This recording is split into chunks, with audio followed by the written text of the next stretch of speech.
Hier, l'un de mes très nombreux haters m'a envoyé cet article expliquant que la France devrait 684 milliards d'euros à l'Algérie en réparation pour la colonisation. Cher monsieur, vous avez envoyé cet article à un protestant. Et comme tout bon protestant qui adore le pognon, je suis allé voir un petit peu du coup ce que nous avons fait, les horreurs que nous avons commises, afin de voir si ce chiffre est exact. Et croyez-moi que ça en vaut le coup d'œil, puisque en réalité, je pense que si quelqu'un devait de l'argent, ce serait plutôt le gouvernement d'Alger envers celui de Paris.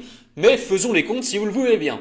Donc il y a eu la construction d'une quarantaine de grands ouvrages hydrauliques afin de produire de l'électricité. Notamment les barrages et retenues d'eau à Oued Foda, Sidi Bel Abbès, Ksob, etc.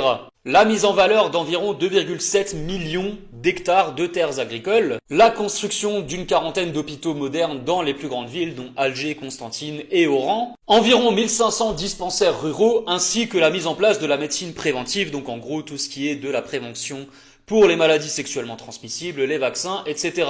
Pour ce qui est de l'éducation, environ 3000 écoles primaires qui en effet ont surtout servi à l'éducation des colons européens, mais qui ont ensuite continué de fonctionner après la décolonisation en 1962. La création de nombreux collèges, lycées ainsi que de l'université d'Alger en 1909. La création de villes européennes planifiées et organisées à la française. On peut penser notamment à Sidi Bel Abbès qui fut une ville construite pour la Légion étrangère. La mise en place d'infrastructures concernant l'eau potable et l'assainissement dans les grandes villes ainsi que dans les campagnes, même si ça a été développé dans une moindre mesure en zone rurale. Environ 50 000 km de routes qui ont été construites ou modernisées, 4200 km de lignes ferroviaires créées principalement entre 1879 et 1914, l'extension et la modernisation des grands ports, notamment à Alger, Oran et Beaune, ainsi que la construction de plusieurs aéroports et de nombreux aérodromes, qu'ils soient militaires ou civils. Donc en fait, il y a effectivement une dette et on attend que notre très cher Abdelmadjid Tebboune annonce qu'il fasse le chèque et qu'il nous l'envoie.